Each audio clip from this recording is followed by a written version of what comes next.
Սիրելի հայրենակիցներ, քննարկում ենք արտաքին հարաբերությունների հանձնաժողովի նախագահի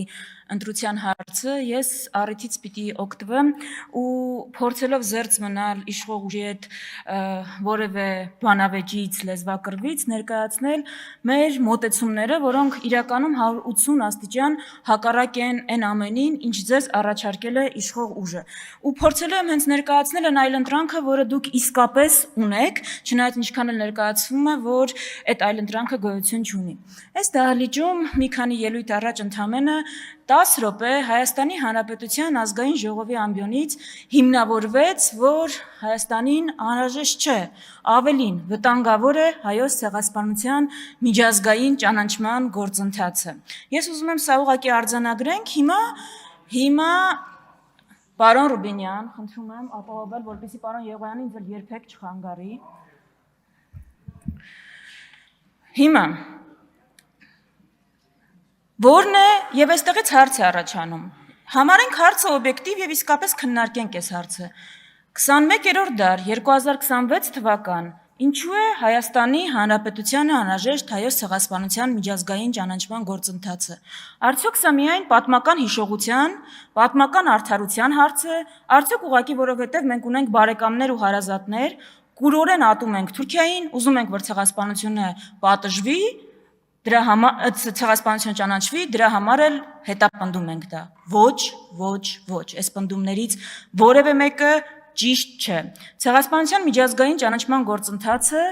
առաջին հերթին 2026 թվականին ոչ թե պատմական արդարության վերականգնման գործընթաց է, այն առաջին հերթին հարկավոր է ոչ թե ցեղասպանության զոհերի ժառանգներին, այլ հարկավոր է Հայաստանի Հանրապետությանը, այն Հայաստանի Հանրապետության անվտանգային բաղադրիչներից մեկն է։ Ու որպես ապացույց ես ուզում եմ մեջբերել խոսքը, որ այստեղից հնչեց։ Պատգամավորը, որ խոսում էր այդ մասին, ասում է, եկեք ճիշտը ասենք, ցեղասպանության միջազգային ճանաչումը ամենաարդյունավետ գործիքը չի այն նոր ցեղասպանությունները կանխարգելելու։ Պատգամավորը չի ասում այն գործիք չի, որովհետև ինքն էլ գիտի այդպիսի հայտարարությունը ինչպիսի խայտառակ արձագանք կարող է լինել։ Իրականությունը այնն է, որ այո, ցեղասպանության միջազգային ճանաչումը, ցեղասպանությունների ճանաչումը կանխարգելիչ գործոն է նոր ցեղասպանությունների համար։ Միակը չէ, բայց կանխարգելիչ է։ Կուզեք ավելի ուղիղ բառով, զսպող է։ Ինչու ենք մենք ուզում, որ աշխարհը ճանաչի, ու մի օր Թուրքիան էլ ճանաչի, որպեսզի ավելի զսպված լինի նոր ցեղասպանություն իրագործելիս։ Դա միայն չի երաշխավորելու, որ Թուրքիան ցեղասպանություն չի իրագործի, բայց դա կարող է օգնել, որ Թուրքիան էլի նույն իր կետին չգա։ Ասում է ինչ կտա մեզ, եթե աշխարհի 198 երկրներ ճանաչեն ցեղասպանությունը։ Արդյոք դա երաշխիքա, որ էլ մեզ երբեք չեն ցեղասպանի։ Ոչ, բայց դա կարող է զսպող գործիքներից մեկը լինել։ Դա կարող է համագործակցության դաշտը լինել։ Դա կարող է պատժելու, եթե հանցագործությունը կրկնվի, արդեն արված աշխատանքը լինել։ Ուրեմն ոչ միայն պատմական արդարության վերականգնման, ոչ թե ինչ որ վրեժից ելնելով, որը վրեժի հարց չէ, ռացիոնալության հարց է, այլ Հայաստանի Հանրապետության անվտանգության, հայ ժողովրդի անվտանգության համար է, որ այն կառույցները, որոնք որ հետապնդում են, այն ուժերով, որոնք որ հետապնդում են ցեղասպանության միջազգային ճանաչումը, որպես զսպող գործիք Թուրքիայի համար, որպես կանխարգելում նոր ցեղասպանությունների։ Այստեղից զարմանքով ասում են, Հայաստանը երբ որ անկախ պետություն չուներ, պատկերացնում եք, առանց մեզ էլ ճանաչել են ցեղասպանությունը։ Բայց ես հարց չեք տալ, այդ ոնց ա եղել, որ ճանաչել են։ Ուրուգվայը մի օր արթնացել է, ասել է, արի ճանաչեմ հայոց ցեղասպանությունը, որովհետև գործել է հայ դատի ցանց, որը հետապնդել է այդ նպատակը։ Ու գործումը անկախ ձեր կամքից ճիշտ եք ասում, որ անկախ նրանից հայոց պետականությունը այդ պայն առաջնահերթություն համարել է, թե չէ, կա մի հատ ցանց, որը հետապնդում է մեր շահերը։ Հիմա այստեղ հարց է առաջանում, այդ ցանցի դեմ դուք ինչի եք պայքարում։ Իրան ինչի եք թիրախավորում։ Թուրքիան հասկացանք, դուք ինչի եք անում։ Ինչ խնդիր ունեք։ Ոչ, մենք չենք պնդում, որ հայոց ցեղասպանության միջազգային ճանաչումը պիտի լինի Հայաստանի թիվ 1 առաջնային օրակարգ, այդպիսի պնդում ոչ ոք չի արել։ Մենք պնդում ենք, որ այս ամբիոնից տենց ելույթներ պիտի չեն։ Մենք պնդում ենք, որ Հայաստանի Հանրապետությունը խնդիր պիտի չունենա, երբ որևէ երկիր ճանաչում է հայոց ցեղասպանությունը։ Մենք չենք հասկանում, ինչ է նշանակում հայոց ցեղասպանությունը ճանաչելու համար մեզ հաշիվ են ներկայացրել։ Այդ ինչ հաշիվ եք փակել։ ԱՄՆ-ն, որ ձեր օրոք ճանաչել է հայոց ցեղասպանությունը, ինչ հաշիվ եք փակել։ Ձեր ինձ հաշիվ չեն ներկայացրել։ Ձեր գործընկերային հարաբերությունները նենց են, որ դուք չեք կարողանում համ ցեղասպան մի քանի նպատակ հետապնդել։ Մենք այդպես չենք պատկերացնում գործընկերային հարաբերությունները։ Հաջորդը անկյունակարային տարբերությունը, որը կա գործող ուժի եւ մեր միջև։ Սպառնալիքի հարցը։ Այս առաջին նիստերին քննարկվեց։ Ինչ ենք մենք առաջարկում։ Առաջարկում ենք ֆիքսել Հայաստանի Հանրապետությանը սպառնալիք ներկայացնող սուբյեկտներին միջազգային հարաբերությունների։ Մեր համար դա Թուրքիայի պետական քաղաքականությունն է, Ադրբեջանի պետական քաղաքականությունն է։ Մենք ուղիղ, առանց որևէ կաշկանդման ասում ենք, որ այլ միջազգային հարաբերությունների սուբյեկտի պետական քաղաքականություն մեր համար սպառնալիք չի ներկայացնում։ Մենք ավելի առաջել ենք գնում, ասում ենք, որ Հայաստանի Հանրապետության ռեսուրսները պիտի ուղղվեն այս սպառնալիքին դիմագրավելու։ Մի քայլ էլ դրանից առաջ Հայաստանը ռեսուրս չունի որևէ գերտերության, մեկ այլ գերտերության դեմ գործիքը դառնալու։ Եթե Ռուսաստանը ուզի, որ մենք ԱՄՆ դեմ գործիք դառնանք, մենք դա պիտի չանենք, մենք դրա ռեսուրսը չունենք։ Եթե այլ աշխարհաքաղաքական կենտրոն ուզում է, որ մենք Ռուսաստանի դեմ գործիք դառնանք, մենք դա պիտի չանենք, մենք դրա ռեսուրսը չունենք։ Մեր ռեսուրսները հազիվ կարող են հերիքել մեր սպառնալիքներին դիմագրավելուն։ Հիմա ո՞րն է խնդիրը։ Արդյոք եթե ֆիքսում է սպառնալիքը, չպետք է բանակցես սպառնալիք ներկայացնող պետությունների ներկայացուցիչների հետ։ Ոչ, հակառակը, պետք է բանակցել։ Բանակցելը Ադրբեջանի հետ, բանակցելը Թուրքիայի հետ, երբեք մեր համար խնդիր չի եղել։ Մեզ համար խնդիր է եղել եւ շարունակում է խնդիր մնալ Թուրքիայի եւ Ադրբեջանի բոլոր պահանջները բավարարելը հերթով։ Ոչ թե ուղղակի բավարարելը, այլ են մտածողությունը, որ ագրեսորի պահանջները բավարարելը կարող է բերել պահանջների ավարտին։ Մենք ասում ենք հակառակը, պահանջները բավարարելը բերում է ախորժակի մեծացման։ Եվ կրկնում ենք, դուք պատմության մեջ չեք կարող մեզ ցույց տալ դեպք, որտեղ ագրեսորին հնարավոր է եղել զսպել կամ դիմագրավել իր պահանջները կատարելով։ Մենք կտրականապես, գաղափարապես դեմ ենք ագրեսորի, սպառնալիքի ներկայացրած պահանջները գաղափարականացնելուն, դրանք հիմնավորելուն, փաթեթավորելուն, դրանց փաստաբանությունը անելուն։ Մենք ասում ենք ուղիղ պետք է նայել ու ֆիքսել սպառնալիքները, հետո մտածել եղանակներ դրանց դիմագրավելու մասին։ Այս ռեսուրսներով, այո, պարտված երկրում, որոնք կարող են լինել մեր հնարավորությունները, ինչ ռեսուրսներ ունենք։ Մենք չենք կարծում, որ օրինակ Ադրբեջանի սպառնալիքին այստեղ ադրբեջանցիներ բնակեցնել հնարավոր է դիմագրավել այդ սպառնալիքը անտեսելով։ Այո, ճիշտ են բոլորը, կոչ եմ անում բոլորիս, մեր բոլոր գործընկերներին, չասել նախադասություն Հայաստանի Հանրապետությունում պիտի վերադառնան 300,000 ադրբեջանցիներ կամ չասել վերադառնալ բառը, որովհետև այստեղ չեն ապրել այդքան թվով ադրբեջանցիներ, եւ չասել թիվ, որովհետև Նիկոլ Փաշինյանը ընդունակ է այնպիսի միջավայր ստեղծել, որ 288,000 ադրբեջանցի այստեղ կապրի, բայց կասի, բասում եք 300,000, ուր է։ Խնդիրը դա չի, խնդիրը նա, որ մենք չենք կարող չնկատել, որ Ադրբեջանը պետական քաղաքականություն է վարում եւ առաջնային նպատակներից մեկ ունի արտաքին քաղաքական Հայաստանում բնակեցնել ադրբեջանցիների։ Ինչ թվով կլինի, դա չի խնդիրը, թիվը չի իրենց խնդիրը։ Իրենց խնդիրը մեր ներքին գործերին միջամտության անսահման գործիքակազմ ունենալն է։ Ոնց պիտի դիմագրավենք սրան։ Նիկոլ Փաշինյանի առաջարկը մեզ ու այստեղ այդ գաղափարակայնացումը ադրբեջանական պահանջների։ Դուք խոսում եք Արցախահայերի վերադարձի իրավունքից, դրա համար էլ Ադրբեջանը խոսում է ադրբեջանցիների այստեղ բնակեցումից։ Սխալ եք ասում, նախ Հայաստանի Հանրապետությունը պետական մակարդակով չի խոսում, հրաժարվել է Արցախահայերի վերադարձի իրավունքից խոսելուց, ու դա Ադրբեջանի ոչ մի պահանջ չի պակասեցրել։ Բայց ինչպես կարելի էր, ինչպես հայկական շահերը պաշտպանող որևէ պետություն կդիմագրաver այս սպառնալիքին։ Արտաքին գործերի նախարարությունը զբաղուց արդեն զբաղված կլիներ Բաքվում, Սումգայիթում, ադրբեջանական մյուս քաղաքներում ապրած հայերի իրավունքների պաշտպանության փաթեթներ կազմելով, որոնք ջարդերի հետևանքով են լքել Ադրբեջանը եւ այս երկու օրակարգերը իրար հակադրելով։ Միևնույն ժամանակ այո, պաշտպանելով պետական եւ ոչ պետական ինստիտուտներով արցախահայերի վերադարձի իրավունքը։ Մեզ ասում են, ես ֆրակցիայի անունից եմ խոսելու ժամանակ։ Ավելացրեք 10 րոպե։ Մեզ ասում են մի զենքայնացրեք ցեղասպանության ճանաչումը։ Արցախահայերի իրավունքների պաշտպանությունն էլ նույն բառը կարող ենք ասել։ Կներեք, ինձ ով է ասել, որ չպիտի զենքայնացնենք։ Զենքը ի՞նչ է։ Զենքը պաշտպանական գործիք է։ Ոչ, կալաշնիկով չի, մի ընդհատեք։ Կալաշնիկով չի, բայց վահան է։ Մենք ասում ենք, այդ վահանը պիտի օգտագործենք։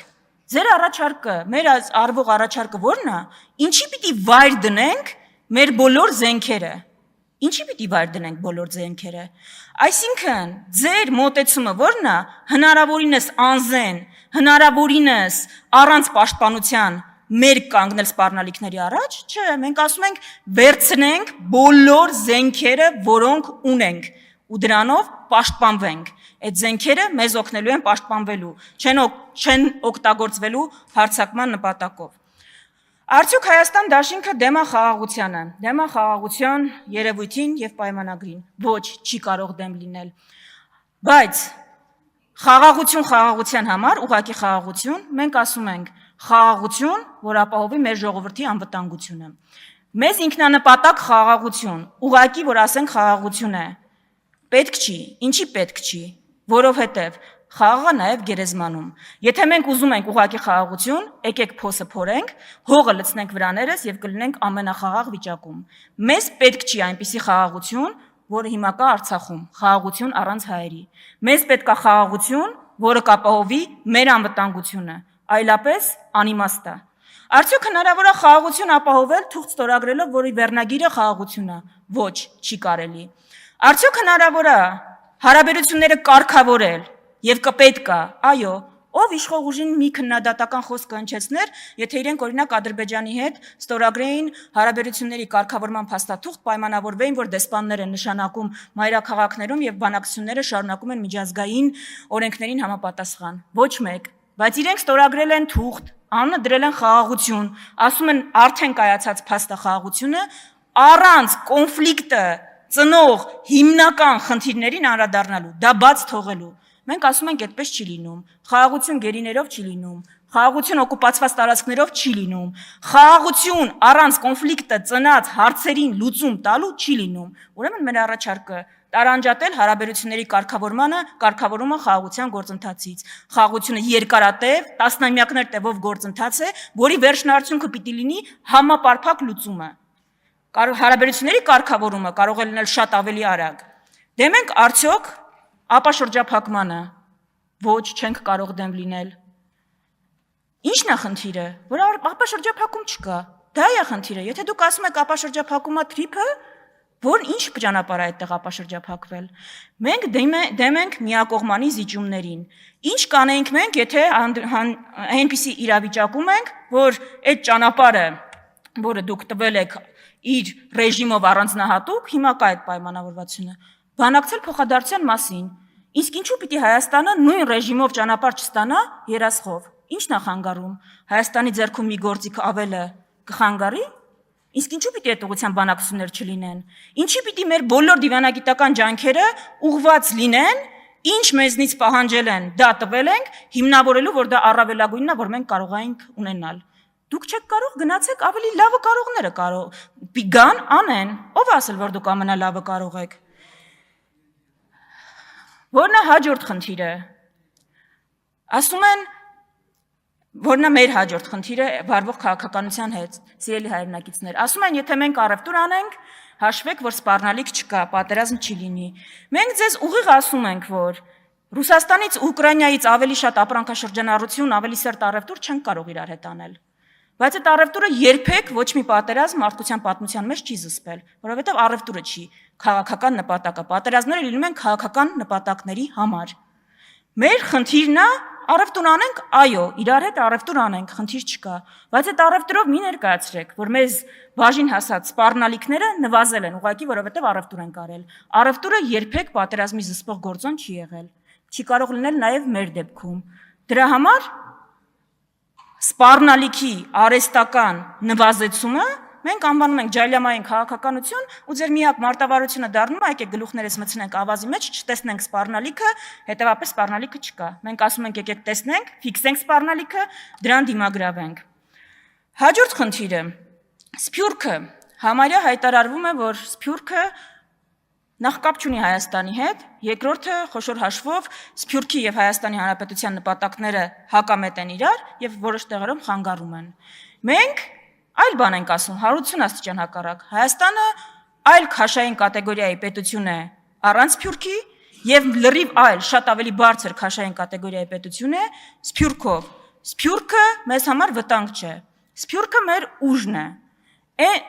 Ուժի աղբյուրներից մեկն է։ Այո, կան նպատակներ, որ նպատակահարմարությունից ելնելով Հայաստանի Հանրապետության պաշտոնական իշխանությունները չեն կարող կամ բարձրաձայնել կամ առաջ տանել։ Ի՞նչն է խանգարում, որ դա առնեն Սփյուռքի կառույցները։ Ի՞նչն է խանգարում, որ դա անի Ցեղասպանության թանգարան ինստիտուտի տնօրենը։ Մեր պատկերացրած երկրում Ցեղասպանության թանգարան ինստիտուտի տնօրենը ջարդերի մասին գիրք նվիրելուց չի ազատվի աշխատանքից, որովհետև այո, արտաքին գործերի նախարարը կարող է զսպված լինել կամ կաշկանդված լինել որոշակի հայտարարություններ անելու, բայց գիտական ինստիտուտի տնօրենին դա չի խանգարի գիրք նվիրել, ու դրանք իրար չեն հակադրվում, դրանք իրար լրացնում են եւ ուժեղացնում են։ Մենք այդպես ենք պատկերացնում մեր արտաքին քաղաքականությունը։ Դիվերսիֆիկացիա, առևտուր, դիվերսիֆիկացիա եւ նոր հնարավորությունների փնտրտուք։ Այո, դիվերսիֆիկացիային, այո, հնարավոր բոլոր այլընտրանքներին, բայց այլընտրանքներին, իրատեսական այլընտրանքներին, ոչ այն փուչիկին, որը դուք փչել եք ու որի արդյունքում մենք հիմա կանգնել ենք մեր տասնյակ հազարավոր քաղաքացիներ այն վիճակում, որտեղ իրենք գտնվում են։ Սիրելի քաղաքացիներ, չենք դադարում ձեզ հիշեցնել, որ դուք այսօր ձեր տարբեր արտադրանքներ չեք կարողանում արտահանել, որովհետև այս խորհրդարանում, այո, ընդունվել է հայտարարություն, որ մենք գնում ենք ԵՄ։ Ու տարբեր երկրներ ասում են, մենք ձեր ԵՄ ճանապարհը չենք ֆինանսավորելու, ուզում եք գնացեք։ Հիմա ինչ կլիներ, ինչ փոխված կլիներ մեր կյանքում, եթե այդ հայտարարությունը այստեղ ընդունված չլիներ։ Ոչ մի բան, դուք անխնչոտ ձեր ուղևորափոխադրումներ, ձեր բեռնափոխադրումները կանեիք։ Ինչ փոխված կլիներ։ Այսինքն աշխարհի 200 պետություններից Հայաստանի Հանրապետությունն է, այն պետությունը, որտեղ հարց կա Ռուսաստանի Դաշնության նախագահը թե այստեղ այցել իրան ձերբակալելու են, թե չէ։ Մենք ասում ենք, մենք դա մեզ թույլ չենք կարող, պետք չի դա մեզ այդ հարցը։ Նույնը ԱՄՆ-ի նախագահին է վերաբերում, նույնը Չինաստանի ղեկավարին է վերաբերում։ Դա մեզ պետք չի։ Դուք մեզ տարեմցրել եք այդ կետում, աշխարհաքաղաքական բախման կետում, բայց որը մեր համար կարող էր իրական այլընտրանք լինել։ BRICS շուկան, մեր նախընտրական ծրագրում ամրագրված աշխարհի ամենամեծ տնտեսական շուկաներից մեկը, որտեղ մենք շատ ավելի անխոչնդոտ կարող ենք մուտք գործել, քան ԵՄ, եթե ԵՄ երբևէ կարող ենք մուտք գործել, որը կարող էր իրական այլընտրանք լինել ապաշրջափակման այն ամեն ինչին, ինչ մեզ ներկայացնում են, աբխազական երկաթուղին, որը էլի մեր, որ էականորեն կրճատում է Հայաստանից ուղևորափոխադրումների, բեռնափոխադրումների ճանապարհը, ու որի իրագործման համար մենք սուվերենության զիջման կամ հատուկ ռեժիմների որոնման որևէ խնդիր չունենք։ Ինչու սա չենք անում, ինչու այս ամեն ինչը չենք անում, որովհետև գործող իշխանությունը որդեգրել է մի ուղղություն, որտեղ Ադրբեջանը եւ Թուրքիան մեր անվտանգության երաշխավորներն են, որտեղ Ադրբեջանի եւ Թուրքիայի պահանջները ներկայացնում են որպես մի բան, որը մենք ինքներս ենք միշտ ցանկացել, ուղղակի վախեցել ենք բարձրաձայնել։ Հենց իրենք դրա մասին խոսեցին, մենք արդեն ազատ ենք բարձրաձայնել։ Մեր կոնցեպտուալ մոտեցման տարբերությունը ֆիքսել ինչ են մեզնից պահանջում մեզ սպառնալիք ներկայացնողները, դիմագրավել դրանց եւ փնտրել այլ ուղիներ մեր բարեկեցությունը, մեր խաղաղությունը, մեր անվտանգությունը ապահովելու համար։ Սա է անկյունակարային տարբերությունը։ Մենք անվտանգություն չենք փնտրում Բաքվում եւ Անկարայում, մենք դաշնակիցներ փնտրում ենք Ադրբեջանից եւ Թուրքիայից բացի աշխարհի գլոբուսի որտեղ լինի, որտեղ մեր շահերը իրար հետ կհամընկնեն։ Դուք այստեղ խոսեցիք նաեւ երկրորդ նախագահի հայտարարության մասին, եթե ձեր համար գաղտնիք է երկրորդ նախագահը դաշնակցական չի։ Տարբեր մարդիկ ունեն տարբեր մոտեցումներ։ Մեր մշտական մոտեցումը եւ արտաքին քաղաքականությունում եւ ներքինում չգտնել տեղերը, որտեղ տարամետ են քո պատկերացումները։ Կարող են գտնել կետ, որտեղ շահերը եւ համոզումները համընկնում են ու կազմել համագործակցություն, Մեր պատասխանը այո, մենք չենք փնտրում տարբերություններ մեզ չվերաբերող հատկապես, որտեղ մենք կարող ենք ցույց տալ, թե որքան տարբեր ենք։ Մենք փնտրում ենք, որտեղ են մեր շահերը համընկնում եւ որտեղ կարող ենք իրար հետ համագործակցել։ Սա է մեր տարբերությունը իշխող ուժի հետ։